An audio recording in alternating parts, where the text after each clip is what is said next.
akan menjelaskan tentang kebebasan korupsi. Tentunya, kasus korupsi yang ada di Indonesia ini banyak sekali. Jadi, apa sih itu korupsi? Menurut Kamus Besar Bahasa Indonesia, korupsi adalah penyelewengan atau penyalahgunaan uang negara atau perusahaan, organisasi, yayasan, dan sebagainya untuk keuntungan pribadi atau orang lain. Dengan terjadinya tindak korupsi ini, negara akan mendapatkan kerugian yang sangat besar. Tindakan korupsi merupakan tindakan yang sangat merugikan negara. Korupsi mengakibatkan melambatnya pertumbuhan ekonomi negara, menurunnya investasi, meningkatnya kemiskinan, serta meningkatkan ketimpangan pendapatan. Korupsi juga dapat menurunkan tingkat kebahagiaan masyarakat di suatu negara.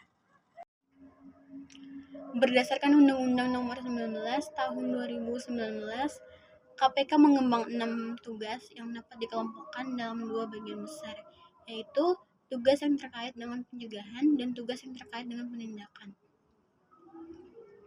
Tugas KPK terkait pencegahan, yaitu pencegahan TPK, koordinasi dengan instansi pelaksana TPK dan pelayanan publik, monitor terhadap penyelenggaraan pemerintah negara, serta supervisi terhadap instansi pelaksanaan TPK.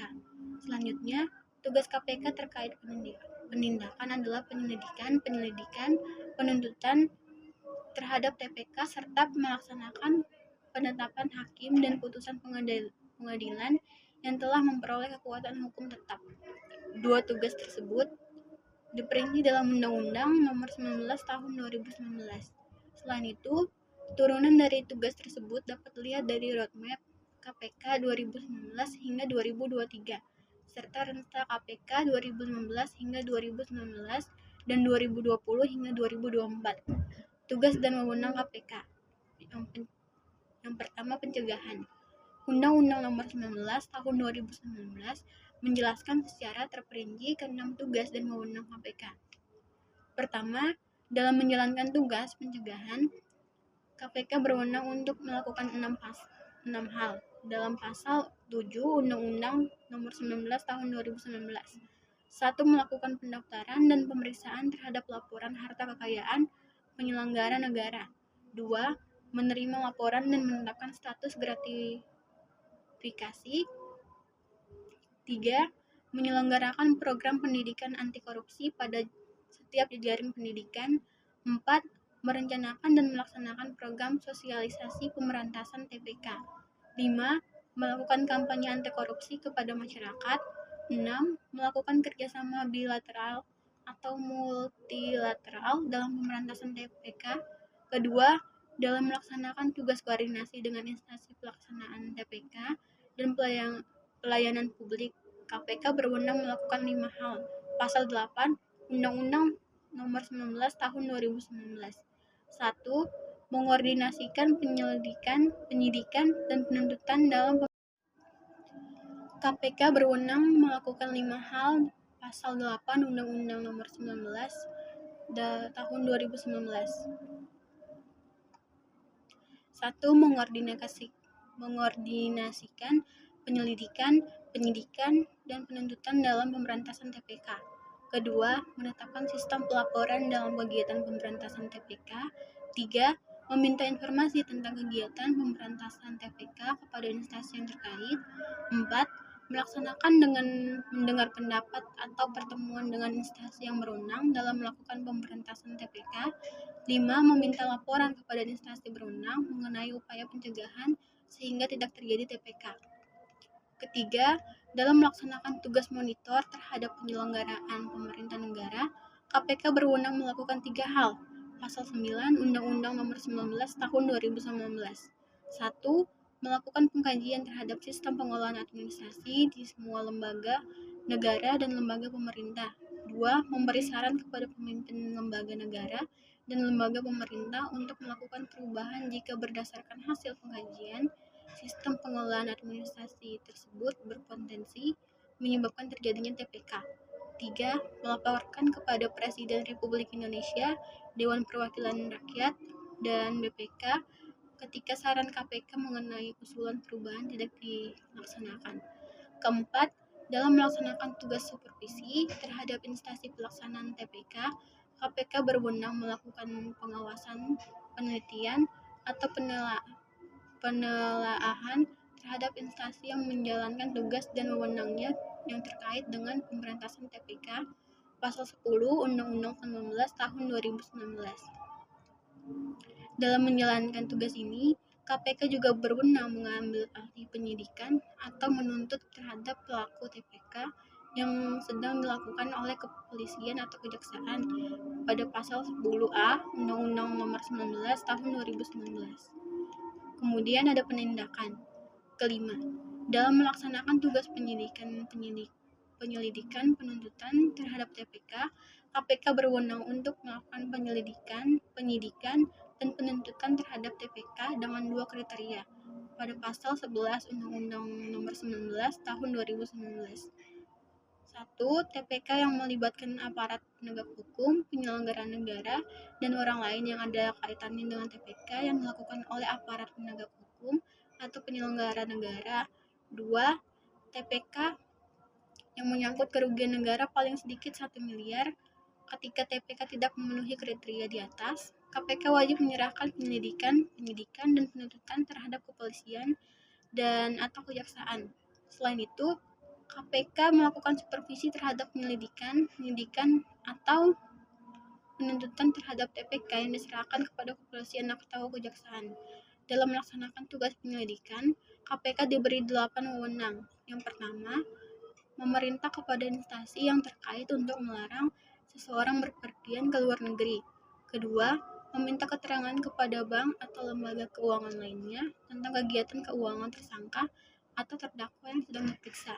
Ketiga, memerintahkan kepada bank atau lembaga keuangan lain untuk memblokir rekening yang diduga hasil korupsi milik tersangka, terdakwa, atau pihak-pihak yang terkait. 4. Memerintahkan kepada pimpinan atau atasan tersangka untuk memberhentikan sementara tersangka dari jabatannya. 5. Meminta data kekayaan dan data perpajakan terhadap tersangka atau terdakwa kepada instansi yang terkait. 6. Menghentikan sementara suatu transaksi keuangan, transaksi perdagangan, dan perjanjian lain atau pencabutan sementara perizinan, lisensi, serta konsesi yang dilakukan atau dimiliki oleh tersangka atau terdakwa yang diduga berdasarkan bukti awal yang cukup ada hubungannya dengan TPK yang sedang diperiksa. 7. Meminta bantuan Interpol Indonesia atau instansi penegak hukum negara lain untuk melakukan pencarian, penangkapan, dan penyitaan barang bukti di luar negeri. 8. Meminta bantuan kepolisian atau instansi lain yang terkait untuk melakukan penangkapan, penahanan, penggeledahan, dan penyitaan dalam perkara pemberantasan TPK yang sedang ditangani. Dalam melaksanakan tugas penyidikan, KPK juga diberi wewenang untuk melakukan penyadapan pada pasal 12 Undang-Undang Nomor 19 tahun 2019. Penyadapan KPK dapat dilaksanakan dengan mendapat izin tertulis dari Dewan Pengawas KPK. Izin penyadapan tersebut dapat digunakan untuk kegiatan penyadapan selama 6 bulan dan dapat diperpanjang 1 kali untuk jangka waktu yang sama. Hasil penyadapan bersifat rahasia dan hanya untuk kepentingan peradilan pemberantasan TPK. Oleh karena itu, hasil penyadapan yang tidak terkait TPK wajib dimusnahkan seketika. Dalam melaksanakan tugas penuntutan, penuntut KPK diminta untuk melaksanakan koordinasi sesuai dengan ketentuan peraturan perundang-undangan pada pasal 12A Undang-Undang Nomor 19 tahun 2019. Keenam, dalam melaksanakan penetapan hakim dan putusan pengadilan yang telah memperoleh kekuatan hukum tetap, KPK berwenang melakukan tindakan hukum yang diperlukan dan dapat dipertanggungjawabkan sesuai dengan isi dari penetapan hakim atau putusan pengadilan pasal 13 Undang-Undang Nomor 19 tahun 2019. Kemudian ada roadmap KPK 2019 hingga 2023. Berdasarkan roadmap KPK 2011 hingga 2023, terdapat 3 grand strategi yang ditetapkan, meliputi pencegahan yang terintegrasi, penindakan yang terintegrasi, serta pencegahan dan penindakan yang terintegrasi. Pertama, pencegahan yang terintegrasi. Kegiatan ini diawali dengan kajian komprehensif terhadap sistem atau peraturan atau prosedur pada fokus area yang berpotensi terjadi korupsi. Selanjutnya, diberikan rekomendasi atau saran perbaikan serta pemantauan terhadap implementasinya oleh KPK hingga tuntas.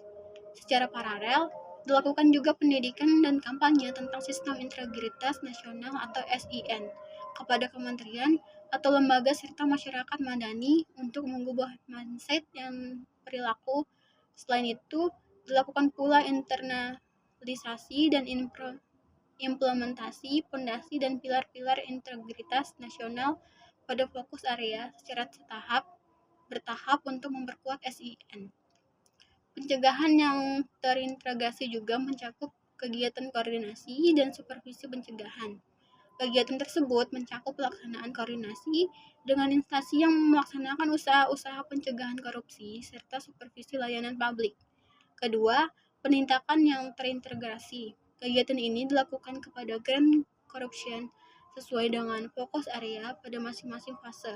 Ketiga, pencegahan dan penindakan yang terintegrasi. Kegiatan dilakukan terhadap fokus area yang dilakukan penindakan dengan melakukan rekonversi melalui pencegahan. Sebaliknya, penindakan dapat dilakukan ketika pencegahan yang dilakukan terhadap fokus area belum berhasil atau tidak efektif. Rencana Strategis KPK 2015 hingga 2019. Selama 2015 hingga tahun 2019, KPK menetapkan 3 strategis atau Renstra, yakni meningkatkan efektivitas penindakan TPK, membangun integritas masyarakat, pemerintah, swasta, serta membangun hubungan yang baik dengan mitra strategis. Sasaran strategis tersebut diwujudkan dengan beberapa aktivitas seperti mengintegrasikan upaya penindakan TPK, mengintegrasikan upaya pencegahan TPK, mengintegrasikan upaya penindakan dan pencegahan TPK, serta melaksanakan koordinasi, supervisi, dan monitoring pembebasan korupsi. Capaian strategi KPK sepanjang 2015 hingga 2019 dapat dikelompokkan dalam 5. Capaian rencana strategis KPK sepanjang 2015 hingga 2019 dapat dikelompokkan dalam 5 hal, yaitu tingkat korupsi, penegakan hukum bidang tipikor, integritas pemerintah, masyarakat, politik, swasta, serta hubungan mitra kerjasama. Capaian Restra 2015 hingga 2019 dapat dilihat dalam Restra KPK 2020 hingga 2024. Pertama, tingkat korupsi dari sisi tingkat korupsi. Hingga 2019, KPK belum dapat mencapai kinerja seperti yang diharapkan. Pada tahun 2019, KPK menargetkan skor CPI sebesar 45, tapi hanya tercapai 40. Kedua, efektivitas penegakan hukum bidang tipikor. Capaian KPK di bidang ini dapat dilihat dari Indeks Penegakan Hukum IPH, IPK tingkat nasional, dan dari aset recovery. Hingga 2019, KPK menargetkan IPH sebesar 6,5, target tersebut melampaui dengan pencapaian IPH sebesar 7,9. Di sisi lain, aset recovery yang ditargetkan sebesar 75% pada tahun 2019 hanya tercapai sebesar 67,28%. Ketiga, terbangunnya integritas pemerintah, masyarakat, politik, swasta. Capaian ini dapat dilihat dari Indeks Integritas Kementerian, Lembaga, Organisasi, Pemerintah, Swasta, atau KLOPS. KPK merencanakan capaian Indeks Integritas KLOPS sebesar 3,5 pada tahun 2019. Rencana tersebut tercapai dengan Indeks Integritas KLOPS yang diperoleh pada tahun 2019 sebesar 4,06. Keempat, terbangunnya hubungan mitra kerjasama yang efektif. Capaian ini diukur melalui indeks kerjasama dan indeks partisipasi publik. Target capaian indeks kerjasama pada tahun 2019 adalah 4,5, sedangkan realisasinya sebesar 2,72. Di sisi lain, realisasi indeks partisipasi publik 2019 adalah 71,79, meleset dari target sebesar 80. Selain capaian rencana strategis, terdapat pula capaian dalam hal penindakan dan pencegahan sepanjang 2015 hingga 2019. Pertama, dalam hal penindakan, KPK telah melakukan penyelidikan sejumlah 517 perkara, penyidikan 564 perkara, penuntutan 462 perkara, ikrar sebanyak 392 perkara, dan eksekusi 397 perkara sepanjang 2016 hingga 2019. Selain itu, telah diterima sebanyak 4.054 surat pemberitahuan dimulainya penyidikan atau SPDP dari kepolisian maupun kejaksaan terkait aset recovery sejak tahun 2014 hingga 2019. Realisasi penerimaan negara bukan pajak atau PNBP yang berasal dari pengganti atau barang rampasan, denda dan penetapan status penggunaan atau hibah sebesar 2,48 triliun. Kedua, dalam hal pencegahan, tingkat kepatuhan laporan harta kekayaan penyelenggara negara atau LHKPN sepanjang 2015 hingga 2019 rata-rata adalah 68%, dengan rata-rata wajib lapor sebesar 311,113 dan laporan LHKPN sebanyak 212.904. Sedangkan laporan gratifikasi yang telah diterima dan ditetapkan menjadi milik negara sepanjang 2015 hingga 2019 sebesar 40,6 miliar dalam bentuk uang dan barang senilai 118,8 miliar.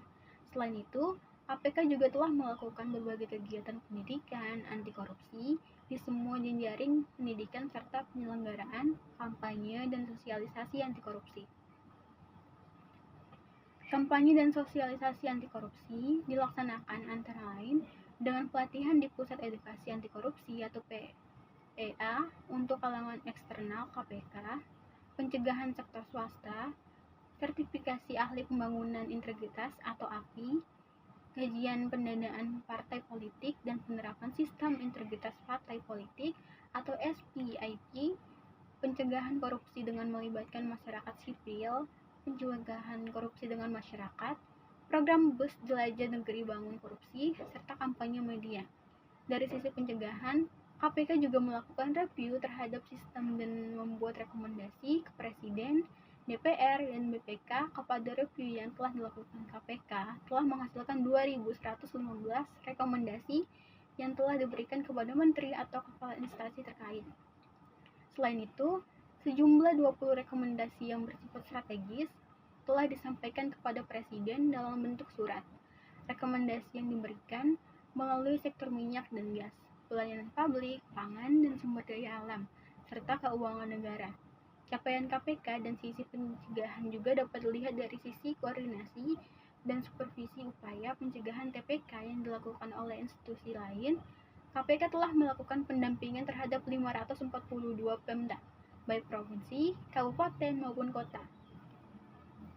Rencana strategis KPK dari 2020 hingga 2024.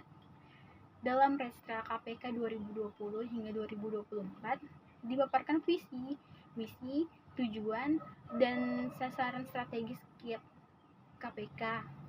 Visi yang ditetapkan adalah bersama masyarakat menurunkan tingkat korupsi untuk mewujudkan Indonesia maju. Berdasarkan visi tersebut, KPK telah menetapkan 4 visi. Pertama, meningkatkan upaya pencegahan melalui perbaikan sistem pengelolaan administrasi lembaga negara dan pemerintah yang anti korupsi. Kedua, peningkatan upaya pencegahan melalui pendidikan anti korupsi yang komprehensif. 3. Pemberantasan KPK yang efektif, akuntabel, profesional, dan sesuai dengan hukum. Keempat, meningkatkan akuntabilitas, profesionalitas, dan integritas KPK dalam melaksanakan tugas dan wewenang. Untuk mewujudkan visi dan misi tersebut, ditetapkan 4 tujuan yang akan dicapai hingga 2024. Pertama, meningkatkan efektivitas dan dampak kegiatan pencegahan. Kedua, meningkatkan fokus keterukuran dan dampak kegiatan pendidikan anti korupsi. Ketiga, mengoptimalkan kegiatan penindakan TPK dan tindak pidana pencucian uang atau TPPU. Keempat, meningkatkan tingkat efektivitas dan akuntabilitas kelembagaan. Selanjutnya, ditetapkan 3 sasaran yang akan dicapai dalam 5 tahun. yaitu meningkatkan upaya pencegahan dan pendidikan anti korupsi, optimalisasi mekanisme pemulihan dan pengelolaan aset hasil TPK, serta meningkatnya tingkat efektivitas dan akuntabilitas kelembagaan. 3 sasaran tersebut kemudian dijabarkan dalam berbagai rumusan arah, kebijakan, dan strategi.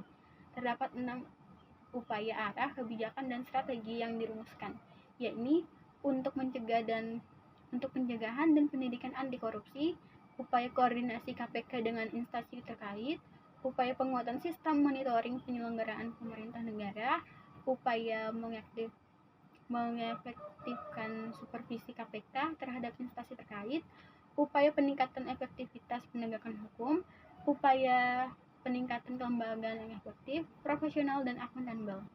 Hingga saat ini, data resmi capaian Renstra 2020 hingga 2024 untuk tahun 2020 belum muncul.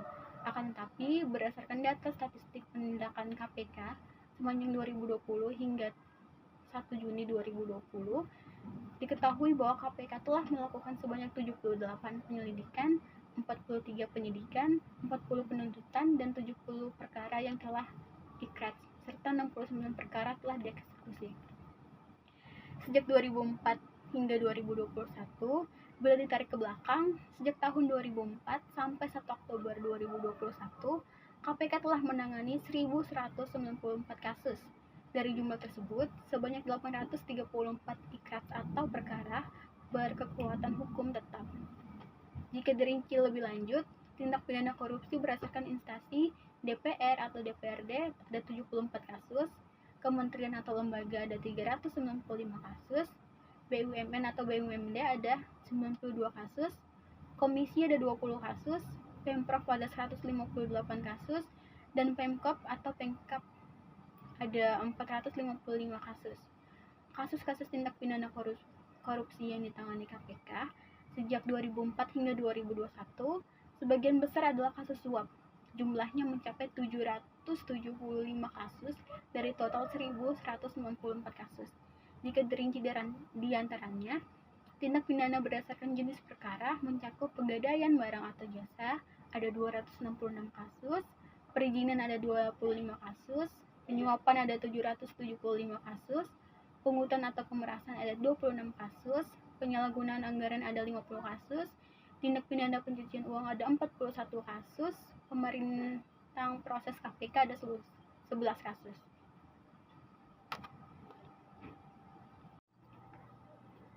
Pada dasarnya, praktik korupsi dapat dibagi menjadi beberapa jenis, yaitu 1. Ada penyuapan. Penyuapan adalah pembayaran dalam bentuk uang atau sejenisnya yang diberikan atau diambil dalam hubungan korupsi. Dengan demikian, dalam konteks penyuapan, korupsi adalah tindakan membayar atau menerima suap. Penyuapan biasanya dilakukan dengan tujuan untuk memuluskan atau memperlancar urusan, terutama ketika harus melewati proses birokrasi formal. Kedua, ada penggelapan atau pencurian. Penggelapan atau pencurian merupakan tindakan kejahatan menggelapkan atau mencuri uang rakyat yang dilakukan oleh pegawai pemerintah, pegawai sektor, atau aparat birokrasi.